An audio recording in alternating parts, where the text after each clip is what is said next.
Welcome to today's deep exploration of attachment theory and adult relationships, where we're going to uncover the latest findings in attachment research that are reshaping how we understand human connection. I'm here to walk you through the 4 attachment styles that are secretly governing every interaction you have, and more importantly, show you how modern factors like social media and digital communication are creating entirely new attachment challenges that previous generations never faced. By the end of this video, you'll understand why you react the way you do in relationships and have concrete strategies to develop more secure connections. What you're about to discover might challenge everything you thought you knew about why your relationships unfold the way they do. The foundation that shapes every relationship you'll ever have. Right now, as you're watching this video, patterns formed before you could walk or talk are determining how you'll respond to the next text from your partner, how you'll handle conflict at work tomorrow, and whether you'll feel secure or anxious in your closest relationships. Most people live their entire lives completely unaware that their childhood experiences are running the show in their adult relationships. They wonder why they keep attracting the same type of partner, why they panic when someone doesn't text back immediately, or why they shut down emotionally just when relationships get serious. The answer lies in attachment theory. Attachment theory explains the fundamental differences in how people connect with others. It's the psychological framework that reveals why some individuals desperately cling to relationships, while others push people away just when things get intimate. This isn't about personality quirks or relationship skills you can learn from a self-help book.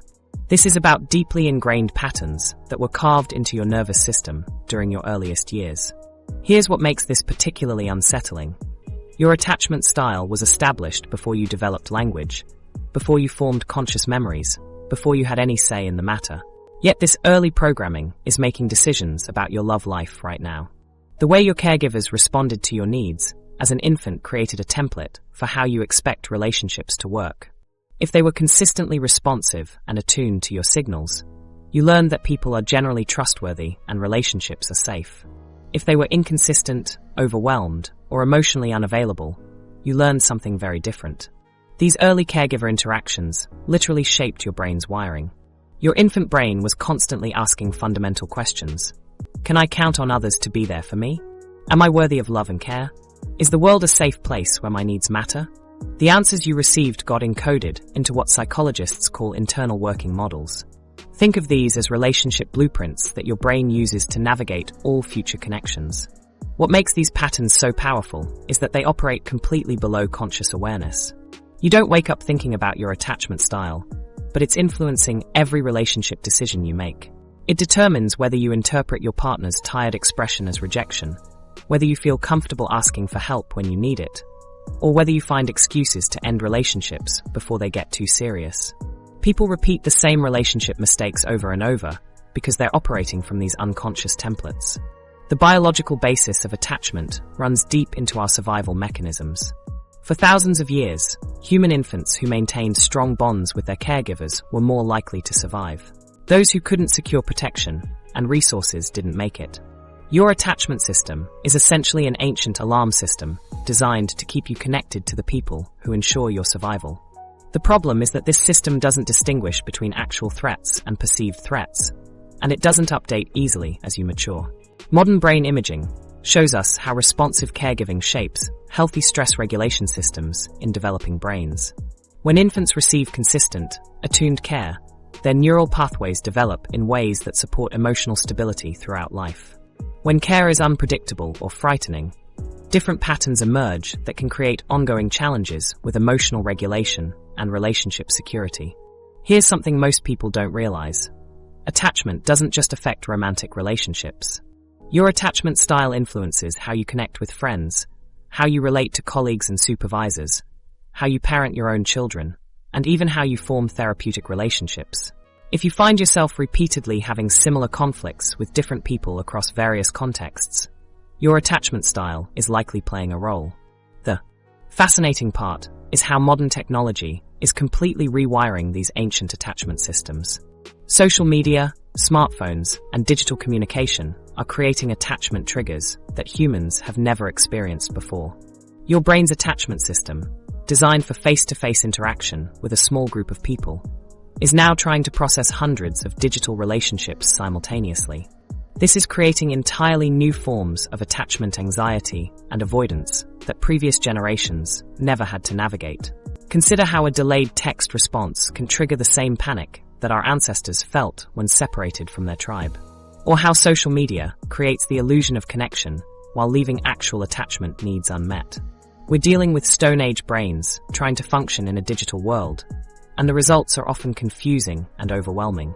The research landscape has evolved dramatically, with 2025 studies revealing attachment patterns that researchers couldn't have imagined even a decade ago.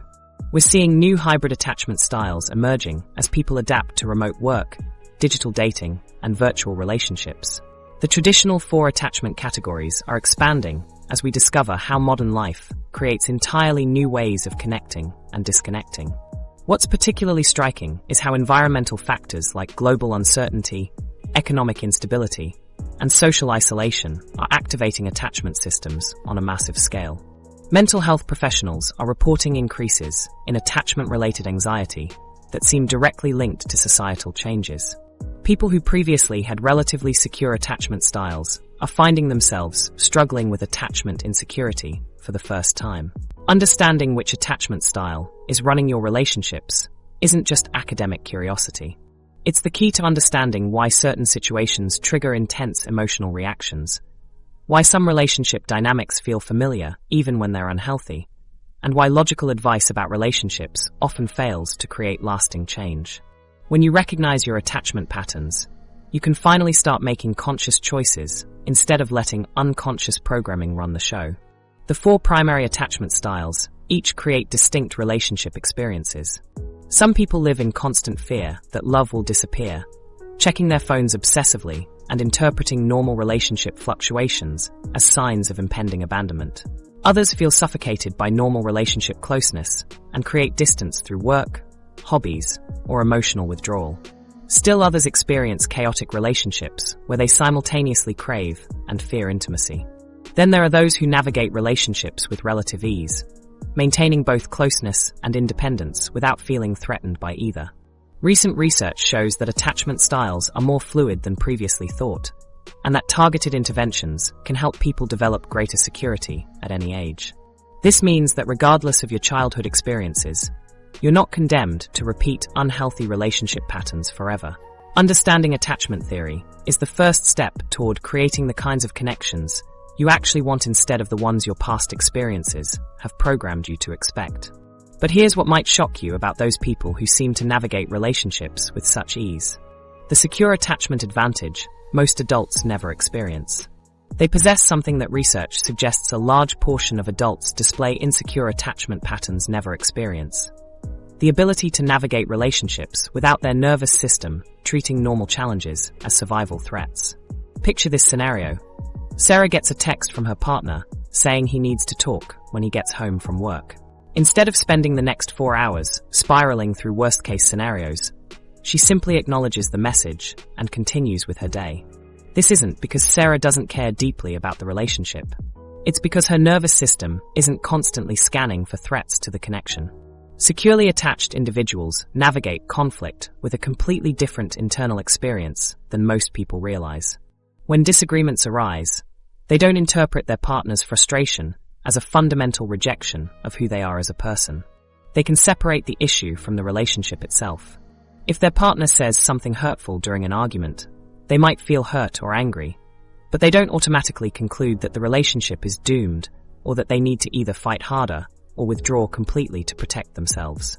Their approach to intimacy looks equally different. They can share vulnerable feelings without expecting their partner to fix everything or provide constant reassurance.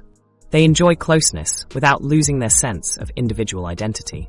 When their partner needs space or time with friends, they don't interpret this as rejection or evidence that they're not enough. They understand that healthy relationships include both togetherness and separateness. This stands in stark contrast to the internal chaos that most people experience in relationships without recognizing it as unusual. For many adults, a partner's bad mood triggers immediate anxiety about what they did wrong. A delayed response to a text message creates hours of mental rumination. The need to have difficult conversations feels overwhelming because their nervous system treats relationship conflict as a survival threat. They experience emotional flooding during disagreements, making it nearly impossible to think clearly or communicate effectively. What most people don't realize is that these intense reactions aren't personality flaws or signs of being too sensitive. They're predictable responses from attachment systems that learned early on that relationships are unpredictable and potentially dangerous. When your attachment system is constantly activated, your brain stays in a state of hypervigilance that makes normal relationship challenges feel like emergencies. Secure attachment creates the foundation for emotional regulation in ways that extend far beyond romantic relationships. Securely attached adults have nervous systems that can return to baseline more quickly after stress. When something triggering happens at work, they can process the emotion without it derailing their entire day. They can feel disappointed, frustrated, or sad without those emotions consuming their ability to function. Their internal emotional thermostat works more effectively, preventing minor stressors from becoming major crises.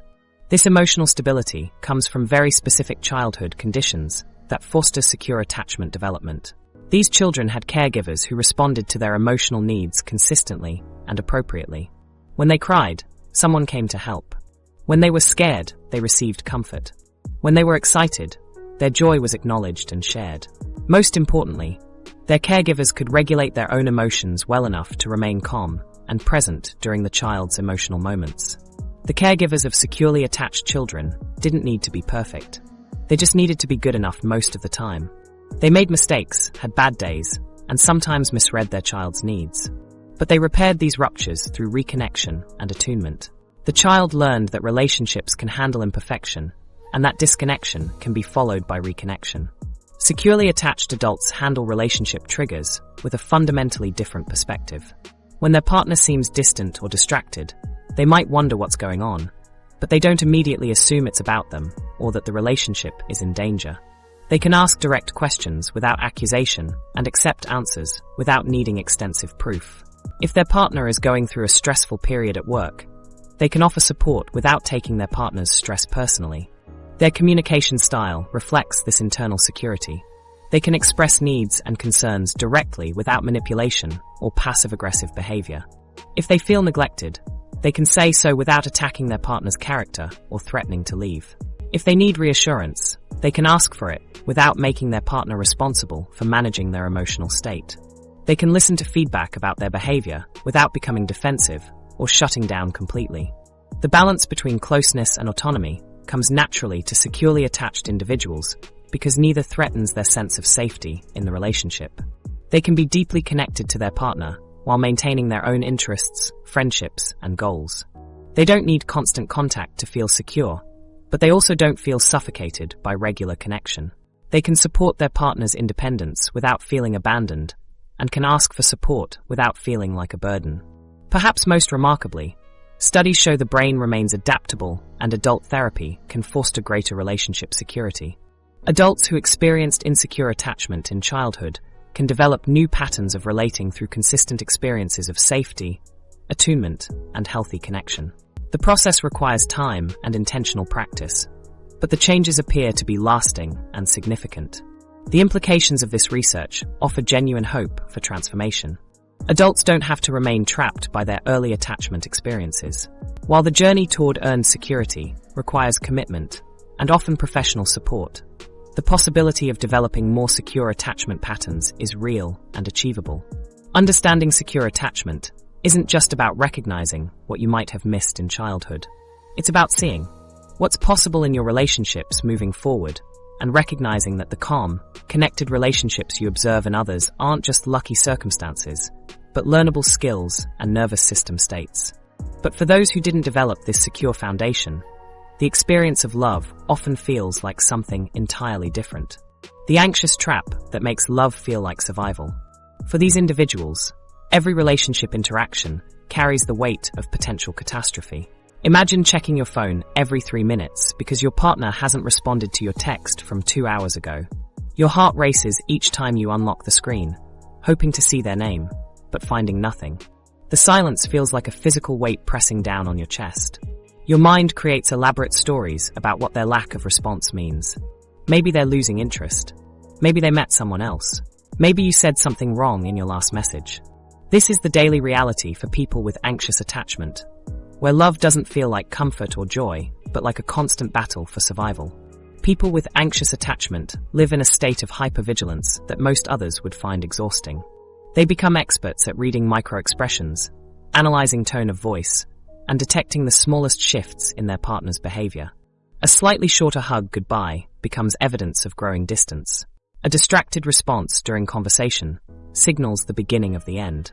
Their nervous system treats normal relationship fluctuations as emergency situations requiring immediate attention and action. This constant scanning for signs of rejection creates exactly what anxiously attached individuals fear most. Their need for reassurance can become overwhelming to partners who don't share the same attachment style. The repeated questions about the relationship's status, the need to rehash every conversation for hidden meanings, and the emotional intensity around minor issues can push partners away. The anxiously attached person then points to their partner's withdrawal as proof that their fears were justified, not recognizing how their own behavior contributed to the dynamic. The childhood origins of anxious attachment typically involve caregivers who were inconsistent in their responses. These children never knew which version of their parent they would encounter. Sometimes their cries for comfort were met with warm, nurturing responses. Other times, the same cries were met with irritation, dismissal, or complete absence. The child's nervous system adapted to this unpredictability by becoming hyperalert to any signs that care might be withdrawn. They learned that love was available but unreliable, and that they needed to work hard to maintain it. This early experience creates a deep internal narrative of unworthiness that follows anxiously attached individuals into their adult relationships. Somewhere inside, they believe that if people really knew them, they would leave. This belief drives desperate attempts to maintain connection through people-pleasing, constant availability, and the suppression of their own needs. They become experts at reading what others want and providing it, often at the expense of their own well-being. Modern technology has created entirely new ways for anxious attachment to manifest in relationships. Text messaging becomes a source of constant anxiety, as read receipts reveal when messages have been seen but not answered. The ability to see when someone is online but not responding creates new categories of rejection that didn't exist before digital communication. Dating apps create a paradox where endless options should provide security, but instead increase anxiety about whether their current partner is still looking for someone better. The urge to check a partner's social media activity can become compulsive for anxiously attached individuals. They might scroll through their partner's Instagram stories multiple times, analyzing who viewed them and in what order. They notice when their partner likes someone else's photo, but hasn't responded to their text. They create mental maps of their partner's online interactions, looking for patterns that might indicate changing feelings or divided attention. A Chinese study of university students found that only anxious attachment styles predicted social media addiction. This makes sense when you consider that for someone whose nervous system is already primed to seek reassurance and monitor for threats to relationships, these platforms become irresistible sources of both anxiety and temporary relief. The intermittent reinforcement of likes, comments, and messages creates a cycle that mirrors the unpredictable care they experienced in childhood. The physical symptoms of anxious attachment responses can be intense and frightening. When someone with anxious attachment perceives abandonment threats, their body responds as if facing actual danger. Heart rate increases, breathing becomes shallow, and stress hormones flood their system. They might experience nausea, dizziness, or trembling. Sleep becomes difficult because their mind won't stop analyzing relationship interactions. Some people describe feeling like they're drowning or suffocating when they can't reach their partner. These physical sensations reinforce the belief that the relationship threat is real and serious. When your body responds to a delayed text message with the same intensity it would have to a physical threat, it's difficult to maintain perspective about what's actually happening. The nervous system's alarm bells feel too urgent to ignore, making rational responses nearly impossible in the moment. Anxiously attached individuals often mistake emotional intensity for intimacy and depth. Relationships that create constant drama, jealousy, and emotional highs and lows can feel more passionate and meaningful than stable, secure connections. They might interpret a partner's calm, consistent behavior as boring or evidence of lack of caring. The absence of anxiety can feel like the absence of love because their nervous system has learned to associate love with activation and uncertainty. Studies indicate that people with anxious attachment are more likely to seek revenge and experience personal distress following relationship betrayals. Their emotional responses to perceived threats are more intense and longer-lasting than those of people with other attachment styles. This intensity can overwhelm both the anxiously attached person and their relationships, creating cycles of conflict and reconciliation that reinforce the belief that love is chaotic and unpredictable. The dynamic between anxiously attached individuals and avoidant partners creates particularly toxic relationship cycles. The more the anxiously attached person pursues reassurance and connection, the more suffocated and trapped the avoidant partner feels. Understanding anxious attachment isn't about judgment or pathologizing natural human needs for connection and reassurance. It's about recognizing when these needs become so intense that they interfere with the very relationships they're meant to protect. Yet there's another side to this attachment puzzle that creates equally destructive the avoidant patterns, wall that blocks true though they intimacy. manifest in completely While opposite anxious ways. attachment creates chaos through constant pursuit of connection, avoidant attachment builds walls that keep intimacy at arm's length. These individuals desperately want connection, but spend most of their energy pushing it away. They dream of finding someone who truly understands them. Yet when that person gets too close, they suddenly feel trapped and need to escape. This isn't about being commitment phobic or selfish. It's about a nervous system that learned early on that emotional vulnerability leads to pain, rejection, or overwhelming responsibility for someone else's feelings.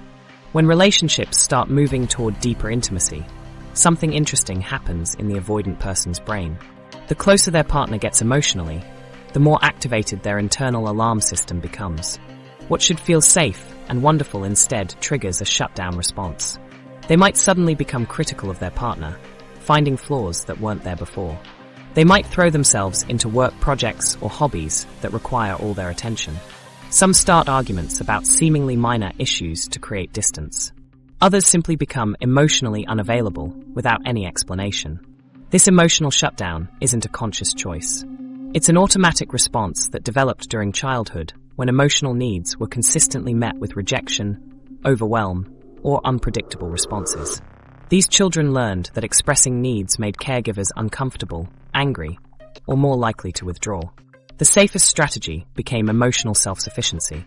They figured out how to comfort themselves, solve their own problems, and never ask for too much from anyone. The early message these children received was that their emotional needs were burdensome or dangerous. Maybe their caregiver was dealing with depression, addiction, or their own overwhelming stress. Maybe they were raised by someone who had their own avoidant attachment style and simply couldn't provide emotional attunement. The child adapted by becoming incredibly independent and learning to shut down their emotional signals when they became too intense or threatening to the parent-child relationship. As adults, avoidant individuals develop sophisticated defense mechanisms that activate automatically when relationships get too close. They might become workaholics who are always too busy for deep conversations or quality time. They excel at surface-level relationships where they can be charming and engaging without revealing much about their inner world. Serial relationships become common because they can enjoy the excitement of new connections without having to navigate the vulnerability that comes with long-term intimacy. The internal experience of feeling suffocated by normal relationship expectations is very real for avoidant individuals. When their partner wants to discuss feelings, plan a future together, or simply spend a quiet evening talking, their nervous system interprets this as overwhelming pressure. They might feel like they can't breathe, like the walls are closing in, or like they need to run away immediately. These physical sensations reinforce their belief that close relationships are dangerous and should be avoided. What creates particularly painful dynamics is how avoidant individuals often attract anxious partners. The avoidant person's independence and emotional mystery can be very appealing to someone with anxious attachment.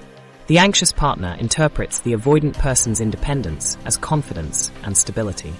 Meanwhile, the avoidant person is initially attracted to their partner's emotional expressiveness and willingness to pursue the relationship. The problems start when the anxious partner needs more reassurance and connection than the avoidant partner can comfortably provide. This creates a cycle where the anxious partner's increasing need for closeness triggers the avoidant partner's need for distance.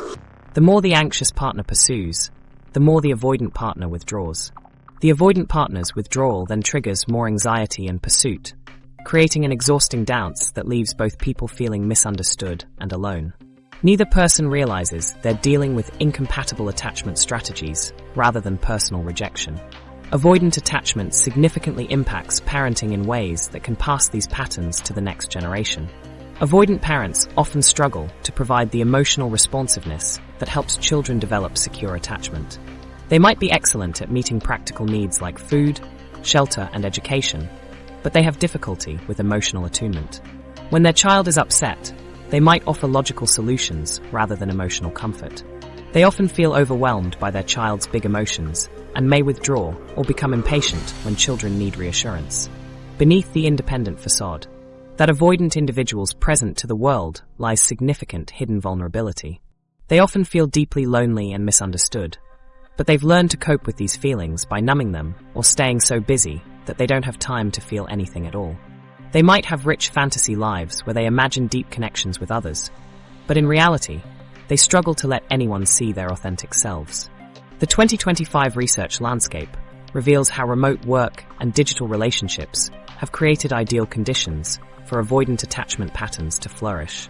Working from home eliminates many of the casual social interactions that might gradually build intimacy with colleagues. Digital communication allows avoidant individuals to craft responses carefully and avoid the spontaneous emotional exchanges that happen in person. Social media and dating apps enable them to maintain surface connections without ever having to reveal much about their inner worlds. Recent studies show that people with avoidant attachment styles are more likely to prefer digital communication over phone calls or in-person meetings. They report feeling more comfortable expressing themselves through text messages where they can edit their thoughts and avoid the immediate emotional responses that might come with voice or video communication. This preference for controlled interaction reinforces their avoidant patterns by limiting opportunities for the kind of spontaneous emotional connection that could help them develop more secure attachment behaviors. The irony is that the very strategies avoidant individuals use to protect themselves from emotional pain often create the isolation and disconnection they fear most. Understanding avoidant attachment helps explain why some people seem to sabotage good relationships just when things are going well. But there's an even more complex attachment pattern that creates relationship experiences that are both more intense and more confusing than anything we've discussed so far. The chaos of disorganized attachment in adult relationships. This internal contradiction reaches its most extreme form in disorganized attachment, where individuals simultaneously crave and fear the same person. People with disorganized attachment find themselves caught in this impossible bind every single day. They desperately want intimacy and connection, but when someone gets close enough to provide it, terror takes over. They need their partner to be there, but they're also terrified of what that person might do to them emotionally. This creates a relationship experience that feels like being trapped between two opposing forces, constantly pulled in different directions with no clear path forward. The internal experience is like having two different people living inside your head, each with completely opposite needs and fears. One part of you reaches out for comfort and connection, while another part simultaneously prepares for betrayal and abandonment. You might find yourself loving someone deeply, while also feeling genuinely afraid of them, not because they've done anything threatening, but because your nervous system can't distinguish between love and danger. The person you need most becomes the person who feels most dangerous to be around. This pattern develops when children experience caregivers who serve as both sources of comfort and sources of fear. These aren't necessarily abusive relationships, though they can be. More often, these children had caregivers who were struggling with their own mental health issues, addiction, or overwhelming life circumstances. The parent might provide loving care one day and frightening emotional volatility the next. The child never knows which version of their caregiver they'll encounter, so they develop conflicting strategies for staying safe and getting their needs met. Sometimes the caregiver themselves experienced trauma and haven't processed it, so they unintentionally create an environment where the child feels responsible for managing the adult's emotional state. The child learns that their caregiver needs them to be strong and independent, but also that their caregiver might fall apart without their emotional support. This creates impossible binds where the child can't win no matter what they do. In adult relationships, this translates into unpredictable patterns that leave partners feeling confused and emotionally exhausted. One day the person with disorganized attachment might be incredibly loving and attentive, planning future trips together and talking about moving in. The next day they might pick a fight over something minor and threaten to end the relationship entirely. Their partner never knows which version they're going to encounter, creating a walking on eggshells dynamic that becomes unsustainable over time. The emotional volatility can be intense and frightening for everyone involved. During conflicts, people with disorganized attachment might experience rapid shifts between different emotional states within the same conversation. They might start crying, then become angry, then shut down completely, then try to reconnect, all within the span of 15 minutes. This isn't manipulation or attention-seeking behavior. Their nervous system is cycling through different survival strategies because none of them feel completely safe or effective. Dissociation during conflict is another common manifestation of disorganized attachment. When relationship stress becomes too overwhelming, some people literally disconnect from their bodies and emotions as a protection mechanism. They might stare blankly during important conversations, unable to access their thoughts or feelings. They might not remember significant portions of arguments or important discussions. Partners often describe feeling like they're talking to someone who's not really there, which is essentially accurate. The fundamental challenge for people with disorganized attachment is that they have no coherent strategy for maintaining relationships. Secure attachment provides clear strategies for connection. Anxious attachment leads to pursuing and seeking reassurance. Avoidant attachment results in creating distance and independence. Disorganized attachment offers no consistent approach because the person's early experiences taught them that all strategies are potentially dangerous. This lack of coherent strategy leads to relationships that feel like emotional roller coasters with dramatic highs and lows, but very little middle ground. The intensity can feel addictive to both partners because the highs are so euphoric and the lows create such urgency to reconnect. But this constant emotional activation is exhausting and prevents the development of stable, lasting intimacy. Partners often report feeling like they're in relationships with multiple different people, depending on what's triggered the disorganized attachment response. Research consistently shows strong connections between disorganized attachment and various mental health challenges. The same nervous system dysregulation that creates chaotic relationship patterns also contributes to anxiety disorders, depression, and personality disorders. The constant internal conflict and emotional volatility take a significant toll on mental health over time. Many people with disorganized attachment struggle with emotional regulation in all areas of life, not just romantic relationships. Traditional relationship advice often fails people with disorganized attachment because it assumes they have access to consistent emotional states and coherent strategies for connection. Telling someone to communicate their needs clearly doesn't help when they're not sure what they need or when their needs change rapidly based on their internal state. Suggesting they set boundaries assumes they can maintain consistent positions about what feels safe, which may not be possible when their sense of safety fluctuates dramatically. Healing from disorganized attachment requires addressing the underlying trauma that created these patterns, not just learning better relationship skills. The nervous system needs to develop new pathways for safety and connection that weren't available during the original attachment formation. This typically requires professional support from therapists trained in trauma-informed approaches that understand how early relational trauma affects adult functioning. Recent research shows concerning increases in disorganized attachment rates that appear linked to broader societal trauma and instability. A 2025 study found that 23.5% of children now exhibit disorganized attachment patterns, making it the most prevalent form of insecure attachment. Economic uncertainty, social isolation, political divisiveness, and global events seem to be creating conditions where more families are struggling to provide the consistent emotional stability that secure attachment requires. Understanding disorganized attachment isn't about pathologizing people who struggle with relationship consistency. It's about recognizing that some relationship difficulties stem from nervous system responses to early trauma rather than character flaws or lack of commitment. This understanding opens the door to more effective interventions that address root causes rather than surface behaviors. While these traditional attachment patterns have shaped human relationships for thousands of years, something unprecedented is now happening that's creating entirely new challenges for all attachment styles.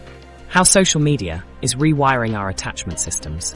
Social media platforms are fundamentally rewiring the human attachment system in ways that are creating entirely new forms of relationship insecurity.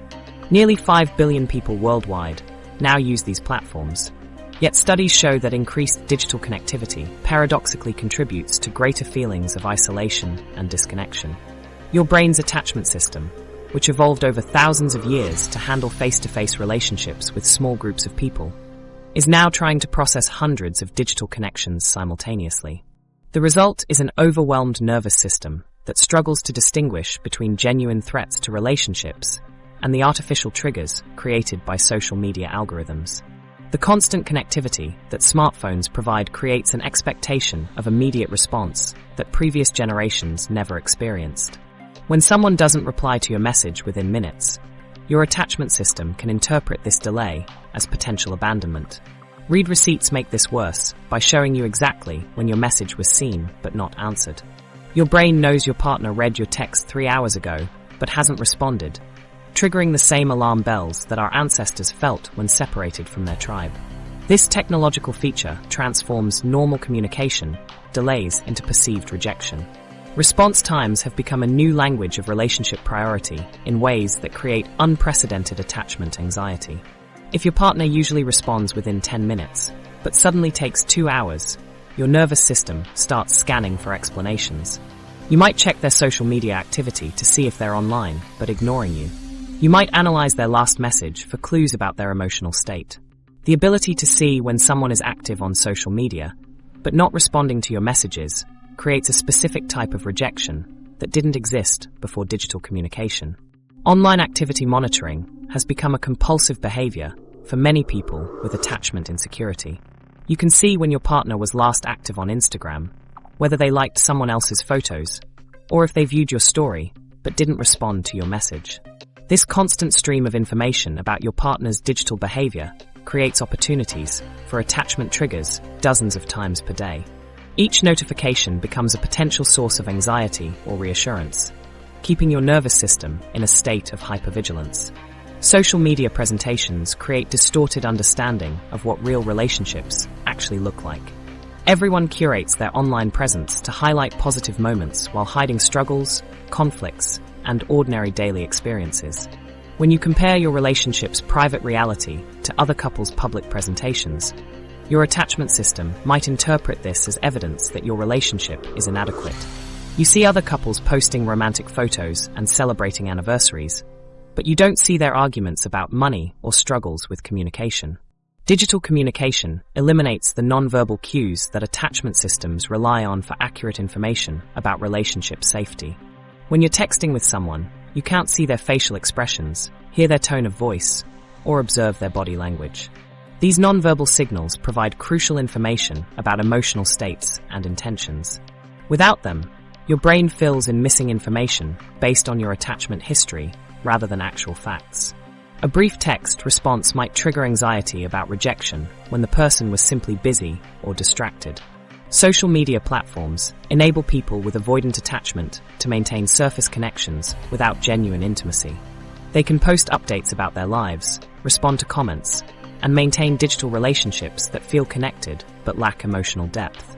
These platforms allow avoidant individuals to control exactly how much they reveal about themselves and when they engage with others. They can maintain the appearance of social connection while avoiding the vulnerability that comes with deeper relationships. Phantom vibrations and constant phone checking have become modern attachment behaviors that didn't exist 20 years ago.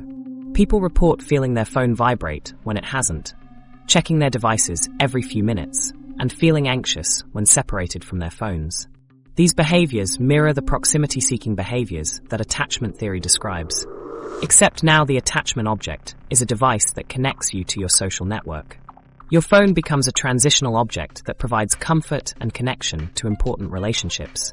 Online relationships can feel safer for people with attachment insecurity because they offer more control over emotional exposure.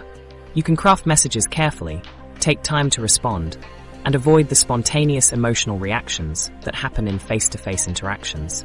Digital communication feels less risky because you can manage how much vulnerability you show. However, these controlled interactions ultimately leave actual attachment needs unmet because they lack the authenticity and emotional attunement that secure attachment requires. Social media comparison triggers deep attachment insecurities about personal worthiness and desirability. When you scroll through feeds showing other people's achievements, relationships, and experiences, your attachment system interprets this as evidence about your own value.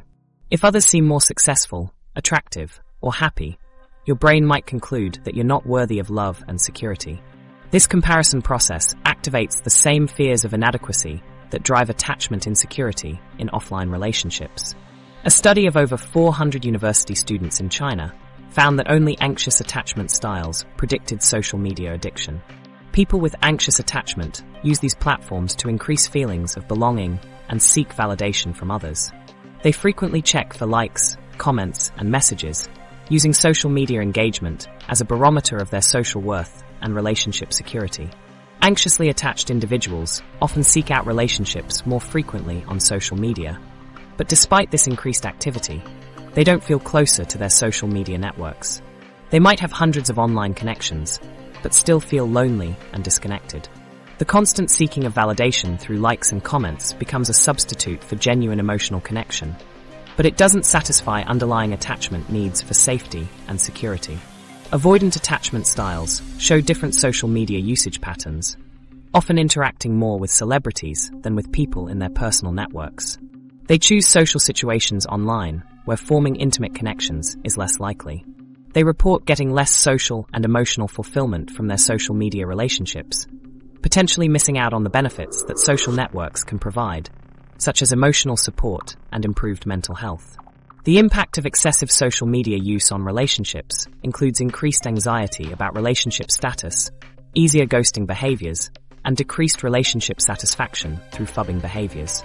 Social media can lead to more relationship conflicts and make emotional affairs easier to initiate and maintain. These platforms simultaneously promise connection, while often delivering isolation, creating a paradox that leaves attachment needs chronically unmet. What makes this digital rewiring particularly concerning is how these new triggers are activating the hidden triggers activating your attachment in ways we don't even recognize. These digital triggers represent just the beginning of how modern life activates our attachment systems in unexpected ways. Right now, as you go through your day, your attachment system is being activated dozens of times without you even realizing it. That slightly delayed response to your text message this morning triggered a cascade of worry about whether your partner is losing interest. Your boss's distracted tone during your meeting activated fears about job security that felt disproportionate to the actual interaction. Your friend canceling lunch plans at the last minute created a familiar sting of rejection that lingered for hours. These aren't random emotional reactions or signs that you're being too sensitive. They're your attachment system responding to perceived threats to your important relationships. Modern life creates attachment triggers that our ancestors never had to navigate. When your partner doesn't respond to your text within their usual time frame, your nervous system doesn't distinguish between a delayed digital response and actual abandonment. The same alarm bells that kept early humans safe when separated from their tribe now sound when someone leaves you on read. Your brain interprets the silence as potential rejection, activating stress responses that feel urgent and overwhelming even when the actual situation is completely normal. Cancelled plans trigger attachment responses because they represent broken promises and disappointed expectations. When someone cancels on you, especially at the last minute, your attachment system reads this as evidence that you're not a priority in their life. The disappointment you feel isn't just about missing the activity. It's about what the cancellation represents to your nervous system. Your brain asks whether this person can be counted on, whether you matter to them, and whether this relationship is secure. These questions activate attachment behaviors like seeking reassurance or withdrawing to protect yourself from further disappointment. Partner stress creates attachment triggers, even when that stress has nothing to do with you. When your romantic partner comes home from work frustrated, tired, or preoccupied, your attachment system scans their behavior for signs of how this affects your relationship. If they seem distant or less responsive than usual, you might interpret their stress as relationship dissatisfaction. Your nervous system doesn't always distinguish between stress directed at you and stress your partner is experiencing from other sources. This creates anxiety about relationship security when the actual threat to your connection is minimal. The difference between actual threats and perceived threats becomes crucial when understanding attachment activation. Actual threats to relationships involve genuine rejection, betrayal, or abandonment. Perceived threats are situations that your nervous system interprets as dangerous based on your attachment history rather than current reality. If you experienced inconsistent caregiving as a child, your adult nervous system might interpret normal relationship fluctuations as signs of impending abandonment. Your brain uses past experiences to predict future outcomes, sometimes creating alarm responses to situations that aren't actually threatening. Physical states like hunger, fatigue, or illness amplify attachment sensitivity in predictable ways. When you're physically depleted, your nervous system becomes more reactive to potential threats. A conversation that wouldn't normally bother you might feel overwhelming when you're exhausted. Your partner's neutral tone might seem cold when you're not feeling well. These physical states don't create attachment triggers, but they make you more susceptible to perceiving threats where none exist. Your depleted resources make it harder to maintain perspective about relationship interactions. Workplace triggers activate attachment responses with colleagues and supervisors in ways that mirror family dynamics. When your supervisor seems disappointed in your work, your attachment system might respond as if a parent is withdrawing approval and love. Criticism from colleagues can trigger the same shame and rejection fears that developed in your earliest relationships. Office politics and competition activate attachment concerns about belonging and acceptance within the group. These workplace interactions tap into fundamental needs for security and belonging that extend beyond professional relationships. Major life transitions automatically activate attachment systems because they represent changes to your safety and security. Moving to a new city, starting a new job, or experiencing health changes all trigger attachment responses. During transitions, your nervous system seeks extra reassurance from important relationships to manage the uncertainty. You might find yourself needing more contact with friends and family, feeling more sensitive to relationship interactions, or experiencing anxiety about whether your relationships will survive the changes. These responses are normal adaptations to periods of instability. Different attachment styles interpret identical triggers in completely different ways.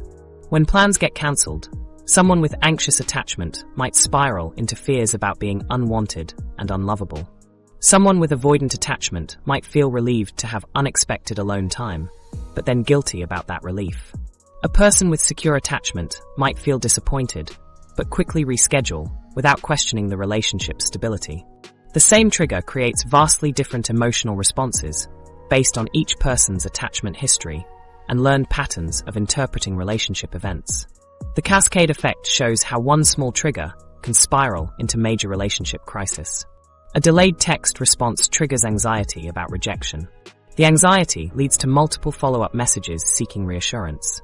The multiple messages overwhelm your partner, who then responds with irritation. Their irritation confirms your fears about rejection, leading to either pursuit or withdrawal. What started as a simple communication delay becomes a relationship conflict that reinforces both people's attachment insecurities.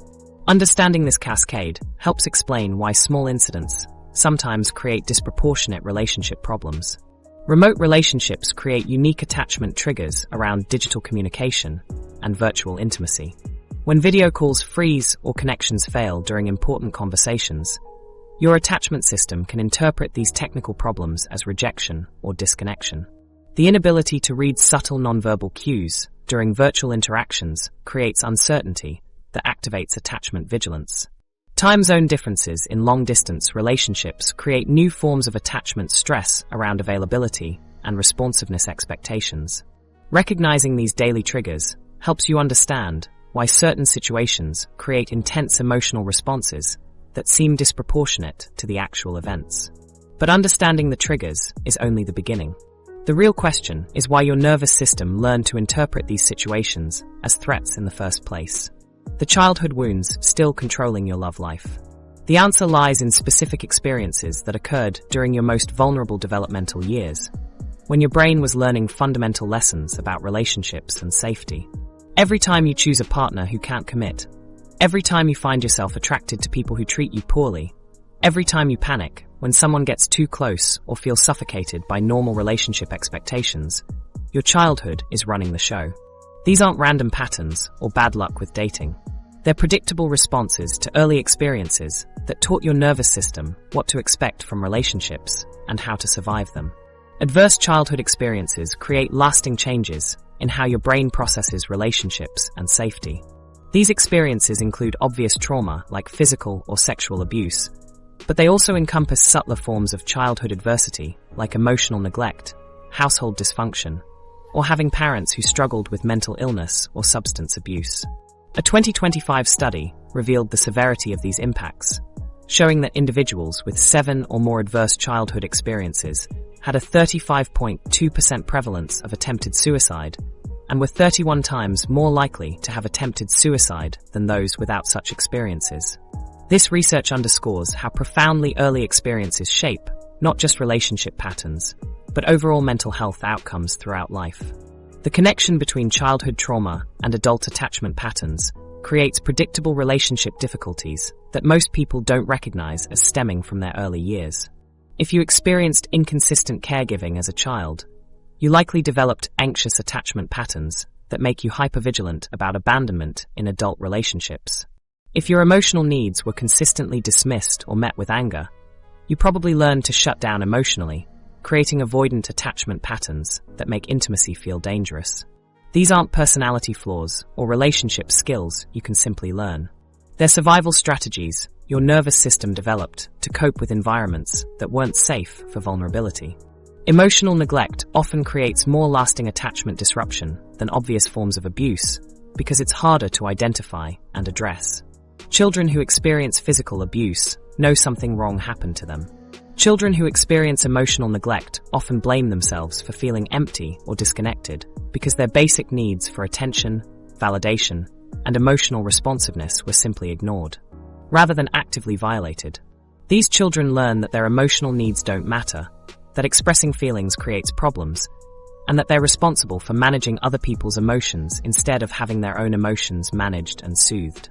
This emotional neglect teaches children to become hypervigilant about other people's moods and needs while completely disconnecting from their own. As adults, they become expert people pleasers who can read a room instantly, but have no idea what they actually want or need in relationships. They choose partners based on who needs them most rather than who can actually meet their needs. They mistake being needed for being loved, and often end up in relationships with people who have obvious problems they can try to fix or solve.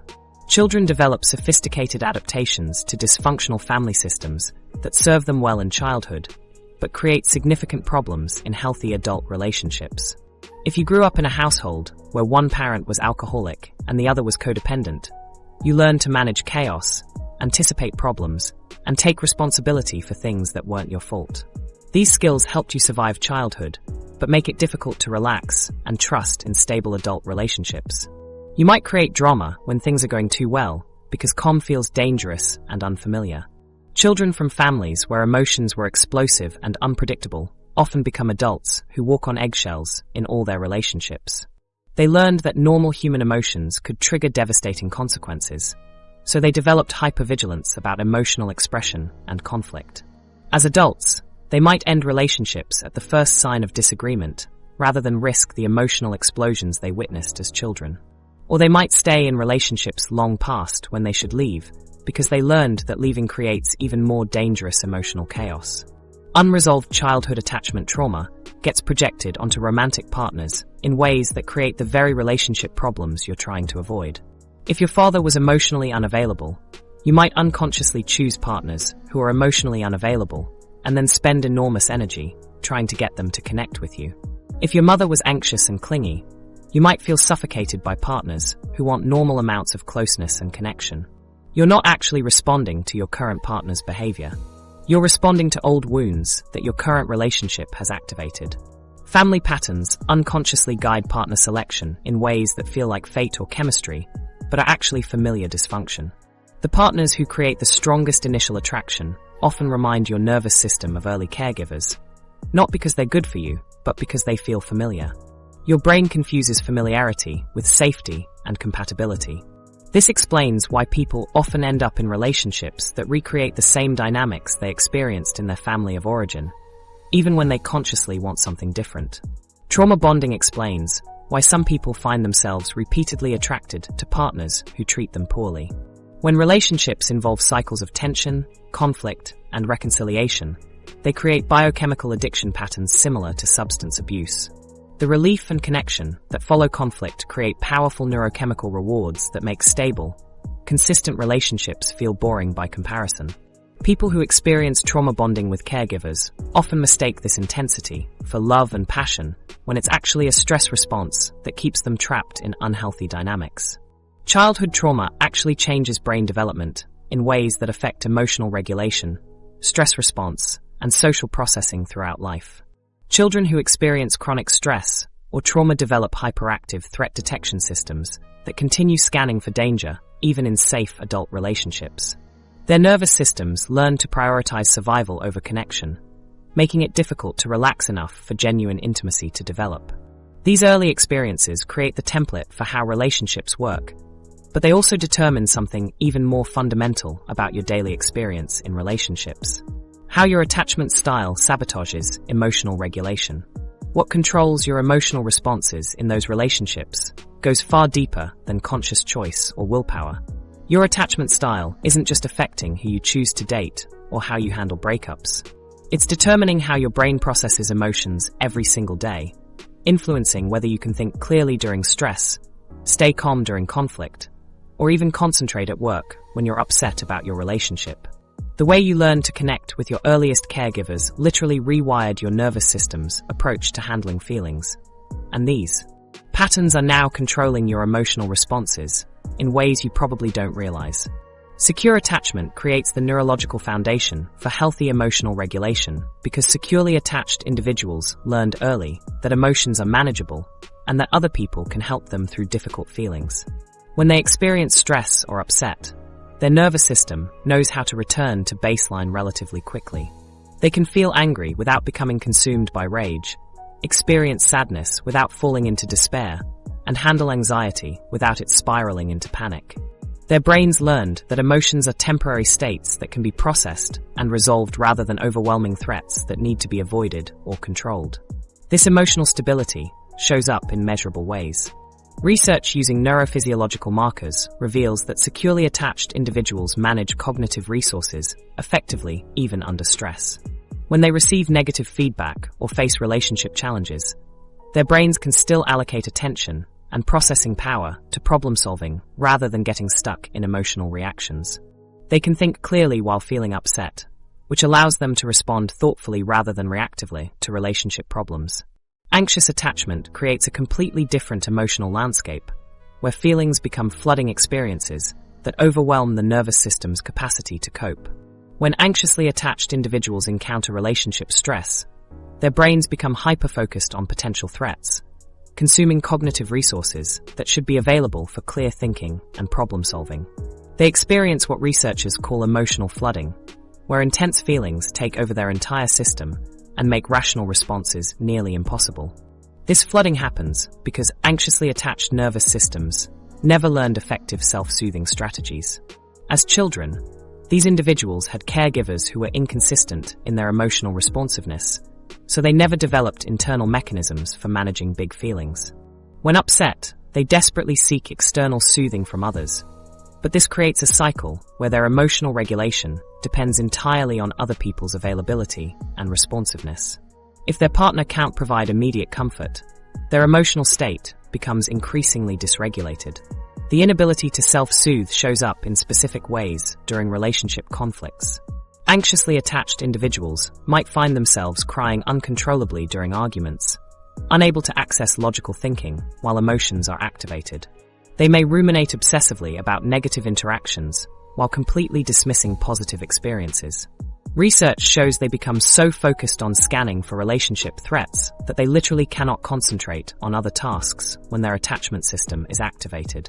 Avoidant attachment creates the opposite problem through emotional numbing and disconnection from feelings. These individuals learned early that emotions were dangerous, overwhelming to caregivers, or simply unwelcome. Their nervous systems adapted by developing sophisticated shutdown mechanisms that activate automatically when feelings become intense. They can appear remarkably calm during relationship crises, But this apparent stability comes at the cost of emotional authenticity and connection. The emotional suppression that characterizes avoidant attachment doesn't eliminate feelings. It just pushes them underground, where they continue to influence behavior in unconscious ways. Avoidantly attached individuals might seem unaffected by relationship problems, but their bodies are often holding tremendous stress and tension. They may develop physical symptoms like headaches, digestive issues, or muscle tension without recognizing these as manifestations of suppressed emotions. This emotional disconnection impairs their ability to engage meaningfully with feedback and relationship repair. Research indicates that avoidantly attached individuals suppress emotional responses in ways that hinder their engagement with their partners over time.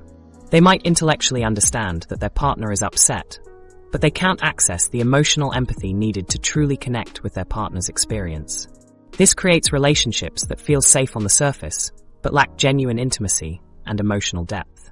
Disorganized attachment results in the most chaotic emotional responses because individuals with this attachment style have no coherent strategy for managing feelings. Their nervous systems learned that emotions could be simultaneously comforting and terrifying, depending on their caregiver's state. This creates internal contradictions where they desperately need emotional connection, but also fear it intensely. The emotional chaos of disorganized attachment manifests as rapid cycling between different emotional states within short periods. Someone might feel overwhelming love for their partner, then suddenly experience terror about the relationship, then shift to rage about feeling trapped, all within the same conversation.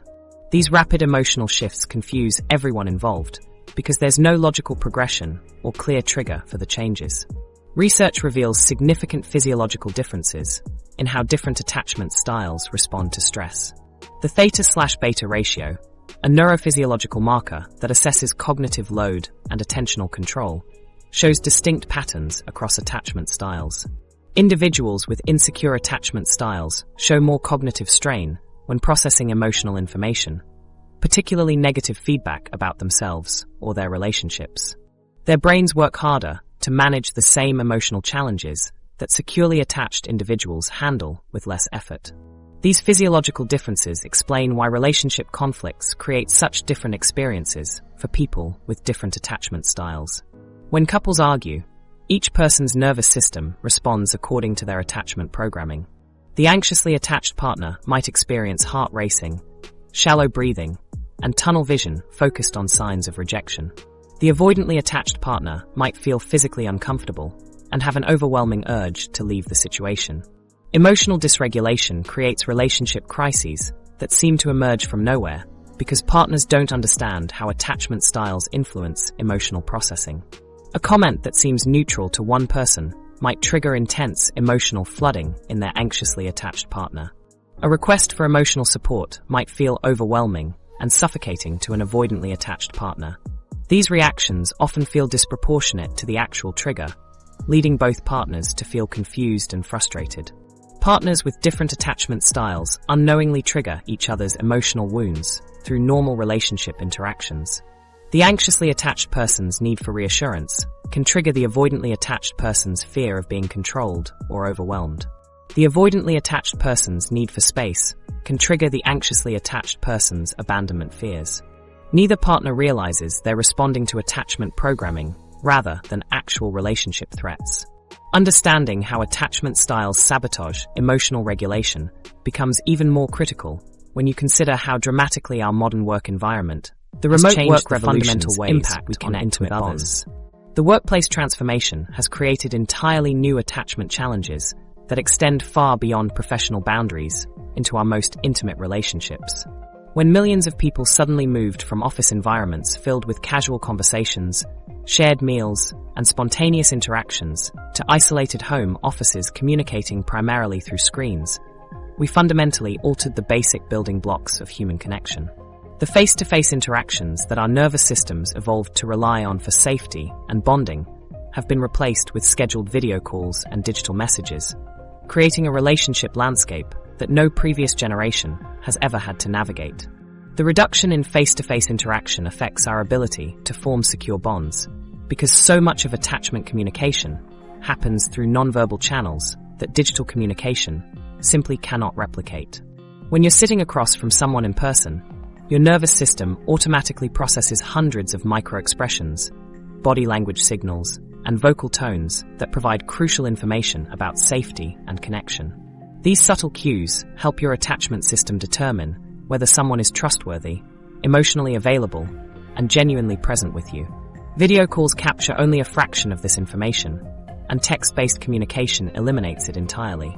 Work-from-home arrangements create unexpected strain on romantic relationships and family attachment patterns because the boundaries that previously separated work stress from home life have completely dissolved. Partners who used to have separate workdays and then reunite in the evening for focused connection time now spend entire days in the same physical space, while being mentally and emotionally occupied with different priorities. Children compete with work calls for their parents' attention in ways that create new forms of attachment insecurity. The home, which should serve as a secure base for family relationships, becomes a space filled with work-related stress and divided attention. Virtual communication lacks the subtle cues that attachment systems need to feel truly secure in relationships. During video calls, you can see someone's face, but you miss the way they position their body, the energy they bring to the space, and the countless micro-adjustments people make when they're physically present with each other. Your nervous system receives incomplete information and has to guess about the emotional availability and genuine presence of the other person. This creates a constant low-level uncertainty that can activate attachment anxiety, even during positive interactions. The technical limitations of virtual communication create their own attachment triggers. When video calls freeze during important conversations, your nervous system can interpret these technical problems as emotional disconnection or rejection. Poor audio quality that makes it difficult to hear subtle changes in tone can trigger anxiety about whether someone is truly engaged or secretly irritated. The delay in video calls disrupts the natural rhythm of conversation, making it harder to feel genuinely synchronized and connected with others. Isolation during remote work triggers attachment insecurities in unexpected ways, because humans are fundamentally social creatures who need regular connection to feel emotionally regulated. The casual interactions that happen naturally in office environments provide ongoing attachment security through brief conversations, shared experiences, and simple physical presence with others. When this background social connection disappears, people often don't realize why they're feeling increasingly anxious, lonely, or insecure in their personal relationships. The absence of regular social interaction amplifies existing attachment patterns in problematic ways. People with anxious attachment styles find themselves desperately seeking more connection from their romantic partners to compensate for the social isolation of remote work. Their partners become responsible for meeting all their social and emotional needs, creating pressure that most relationships cannot sustain. Meanwhile, people with avoidant attachment styles might initially feel relieved by the reduced social demands of remote work, but over time they become even more isolated and disconnected from their own emotional needs. Different attachment styles adapt to remote work environments in dramatically different ways, creating new forms of relationship inequality and misunderstanding. Securely attached individuals often thrive in remote work settings because they can maintain healthy boundaries, communicate their needs clearly, and stay connected to their support networks even through digital channels. However, people with anxious attachment styles struggle significantly with the reduced opportunities for spontaneous connection and reassurance that remote work environments provide. They might find themselves checking in with colleagues and partners excessively, seeking validation through digital channels, or feeling increasingly insecure about their professional and personal relationships. Avoidantly attached individuals might initially prefer remote work because it reduces the social demands and emotional complexity of office environments.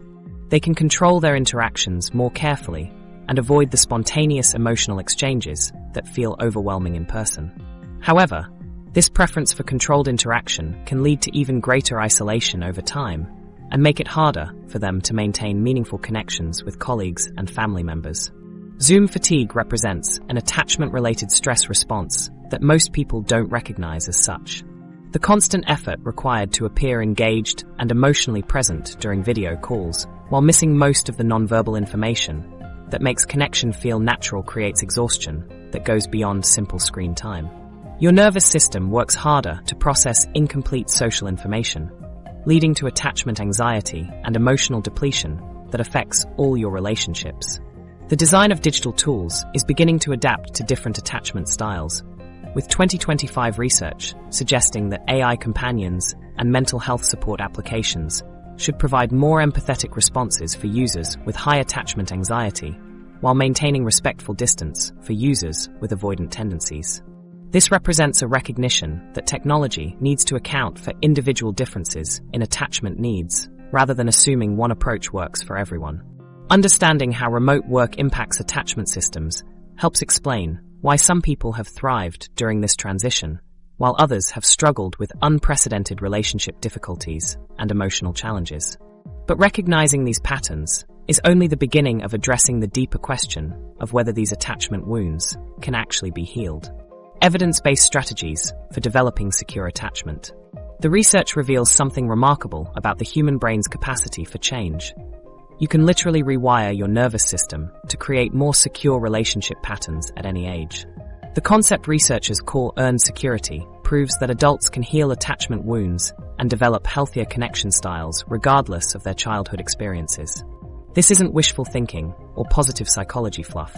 This is hard neuroscience, showing that targeted interventions can create lasting changes in how your nervous system responds to relationships. The brain's capacity for neuroplasticity means that even attachment patterns formed in your earliest years can be modified through consistent practice and therapeutic support. Earned security represents the possibility of developing secure attachment patterns through conscious effort and healing relationships as an adult. People who achieve earned security often had difficult childhoods, but found ways to process their experiences and create new relationship templates based on healthier connections they formed later in life. This might happen through therapy, through a deeply healing romantic relationship, or through friendships that provide consistent safety and attunement. The key is experiencing enough secure connection to override the insecure patterns your nervous system learned early on. Emotionally focused therapy stands out as one of the most effective therapeutic approaches for different attachment styles because it directly addresses the emotional responses rooted in attachment needs. EFT helps individuals identify how their attachment history creates automatic reactions in current relationships and teaches them to reframe these responses in healthier ways. The therapy focuses on helping people recognize their underlying attachment fears and express their needs more directly rather than through the defensive strategies they developed in childhood. This approach has proven particularly effective for couples where different attachment styles create recurring conflicts. Mindfulness and self-awareness practices create the foundation for interrupting automatic attachment responses by helping you recognize what's happening in your nervous system before you react. When you can notice that your heart is racing because your partner seemed distant this morning, you create space between the trigger and your response.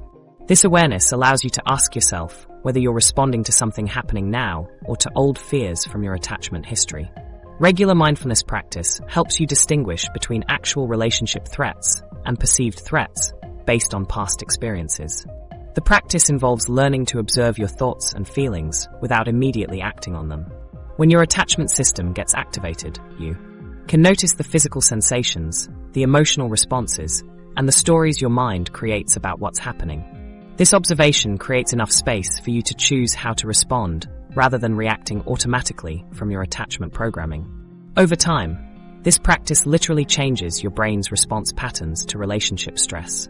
Communication strategies for partners with different attachment styles focus on learning to express needs and feelings directly without manipulation or withdrawal. Securely attached individuals naturally communicate their emotions, hopes, and needs in straightforward ways that foster connection rather than defensiveness. People with insecure attachment can learn these same communication skills through practice and feedback. The key is expressing what you need without making your partner responsible for managing your emotional state, or without shutting down to avoid vulnerability. These communication strategies include specific techniques for each attachment style. Anxiously attached individuals learn to ask for reassurance directly rather than seeking it through indirect behaviors like excessive texting or creating drama. Avoidantly attached individuals practice expressing their feelings and needs, even when it feels uncomfortable or unnecessary. Both styles learn to listen to their partner's concerns without becoming defensive or withdrawing from the conversation. Developing emotional regulation skills creates the foundation for secure relationships because it allows you to stay present and responsive even during difficult conversations or conflicts. Emotional regulation doesn't mean suppressing feelings or staying calm all the time. It means learning to experience emotions without becoming overwhelmed by them. When you can feel upset without losing access to your thinking brain, you can communicate about problems instead of just reacting to them. These skills include techniques for self-soothing when your nervous system becomes activated, strategies for staying grounded during conflict, and methods for processing difficult emotions without dumping them on your partner. People with secure attachment naturally developed these skills through their early caregiving experiences. People with insecure attachment can learn them through practice and therapeutic support. Building self-compassion helps heal the shame that underlies insecure attachment patterns. Most people with attachment insecurity carry deep beliefs about being unworthy of love or being too much for others to handle. Self-compassion practices involve treating yourself with the same kindness you would offer a good friend who was struggling. This means acknowledging your pain without judging yourself for having it, and recognizing that relationship difficulties are part of the human experience rather than evidence of personal failure. Healthy relationships serve as corrective emotional experiences that can rewire attachment patterns over time. When you consistently experience safety, responsiveness, and attunement from important people in your life, your nervous system begins to update its expectations about how relationships work.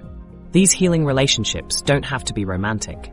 They can be therapeutic relationships, close friendships, or family connections that provide the security your attachment system needs to relax and trust. The timeline for sustainable attachment change varies significantly depending on individual factors and the severity of early attachment disruption. Some people notice improvements in their relationship patterns within months of beginning focused work on attachment healing. Others require years of consistent therapeutic support and practice to develop more secure patterns. The research suggests that meaningful change is possible for most people, but it requires commitment to the healing process and often professional guidance to navigate the complexities of attachment transformation. Recent studies show that combining multiple approaches creates the most effective interventions for attachment healing. This might include individual therapy for processing childhood experiences, couples therapy for improving current relationship dynamics, mindfulness practices for developing self-awareness, and specific skill-building exercises for emotional regulation and communication. The implications of this research extend far beyond romantic partnerships into every aspect of how we connect with others. This understanding opens the door to transformation that reaches into every corner of your life. Your attachment style affects how you connect with friends, interact with colleagues, and even parent your own children. When you recognize these patterns, you can finally make conscious choices about how you show up in relationships rather than letting unconscious programming run the show. The journey towards secure attachment starts with identifying your current patterns and understanding how they developed. This awareness creates the foundation for change because you can't transform what you don't recognize. Research shows remarkable human capacity for growth and healing at any age, proving that your past doesn't have to determine your future relationships.